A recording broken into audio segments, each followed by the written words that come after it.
Ez nituen bat ere gustuko morroiaren itxura eta begirada. Hala ere, Mari herrira heldu nintzenetik atzetik izan nuen, segika. Ezin nuen gainetik kendu. Ostatu merke bat ezagutzen omen zuen, eta bertara eraman nahi ninduen. Gazteari kasurik egin gabe, motxila lepoan hartu eta gaua pasatzeko tokia bilatzen hasi nintzen. Alferrik. Oporleku ezaguna da mendialdeko herritxo hura Pakistanen. Eta ostatu guztiak bete-beteta zeuden. Azkenean, iluntzen hasia zela ikusita. Bere ostatua erakusteko eskatu nion mutilari. Kale nagusietatik urrundu ginen. Txabolaz osatutako auzo batean sartu ginen. Eta nahikoa ibili ondoren, etxe zahar eta zikin baten aurrera heldu ginen. Ura omen zen ostatua! Sarreran gazte batzuk aurkitu nituen. Ostatuko langileak omen ziren, baina niri ez zitzaizkidan batere fidagarriak iruditu. Hala ere, berandu egizen beste lekuren bat bilatzeko, eta etxita nire gelara eramateko esanien.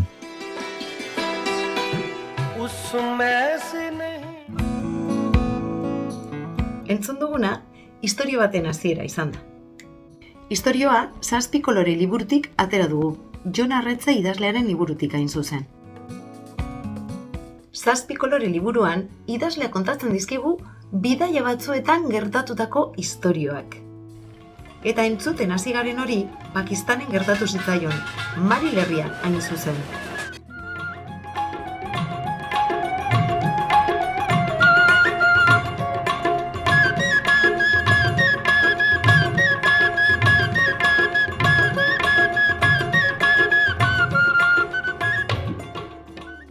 Eta zergatik hasi gara historia hau entzuten? Haren laguntzaz, iraganeko gertakarien kontaketak hobeto egiten ikasteko.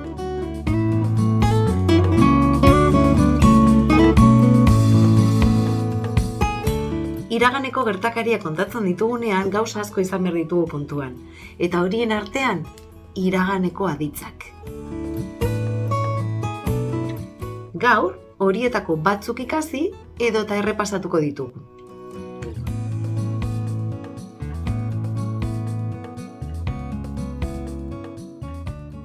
Hasteko, ariketatxo bat proposatuko dizuet. Paragrafo batzuk irakurriko ditugu eta falta diren aditzak idatziko ditugu. Prest?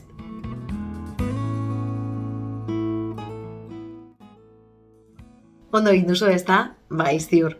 Baina segurenez, aditz batzuk, beste batzuk, baina askoz ere zailagoak iruditu zaizkizue. Esaterako, nor-nork eta nor-nork lehenaldian. Bueno, horiek errepasatuko ditugu.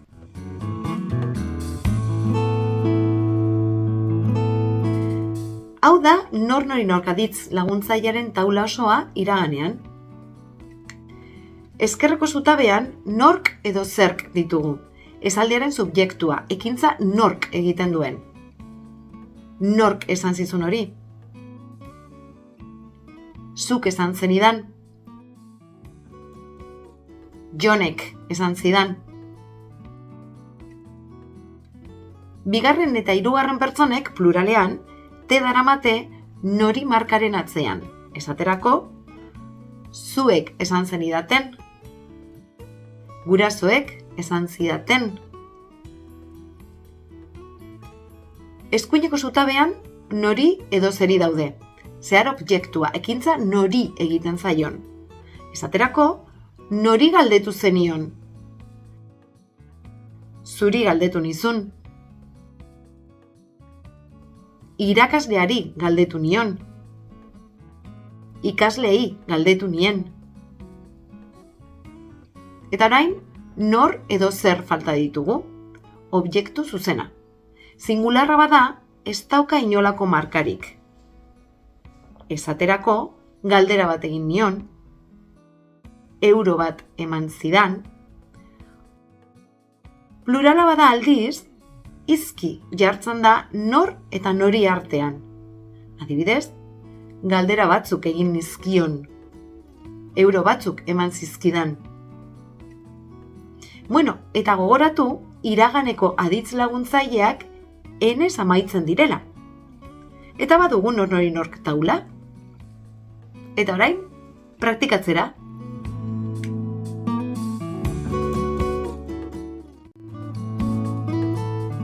B bat mailan apurka nork eta nork iraganean ikasi beharko ditugu.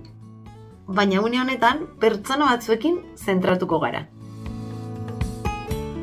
Istorioak singularreko lehenengo pertsonan kontatu nahi baditugu, Jon Arretzek bezala, pertsona hori eta hirugarren pertsonak ondo erabiltzen ikasi beharko dugu. Ni, hura eta haiek. Ni subjektua banaiz esaterako honelako aditz laguntzaileak izango ditugu. Bakean uzteko esan nion gazteari. Goxoki batzuk eman nizkion umeari. Mezu bat bidali nien gurasoei. Opari batzuk erosi nizkien lagunei.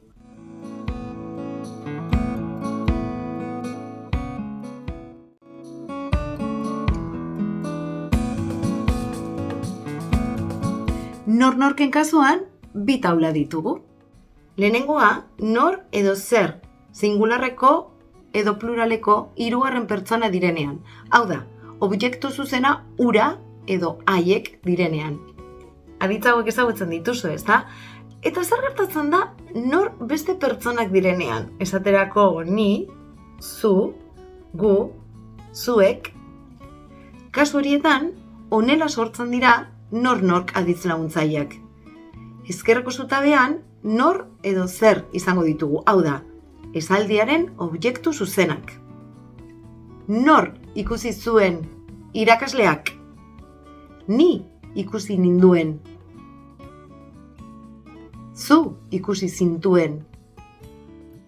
Gu ikusi gintuen. Zuek ikusi zintuzten. Eta eskuineko zutabean, nork edo zerk doaz. Hau da, subjektuak. Nork ikusi zintuen plazan. Zuk ikusi ninduzun. Itziarrek ikusi ninduen. Zuek ikusi ninduzuen. Lankideek ikusi ninduten. Gogoratu berriro, iraganeko aditz laguntzaileak enez amaitzen direla. Eta baditugu nork taulak. Orain, ariketatxo bat egingo dugu, baina lehen bezala interesatzen zaizkigun pertsonak baino ez ditugu erabiliko. Hau da, singularreko lehenengo pertsona. Ni, eta singularreko eta pluraleko hirugarren pertsonak, hura eta haiek.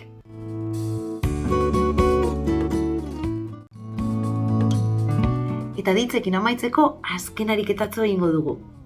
Baina nork eta nork aditz sistemak nahazita.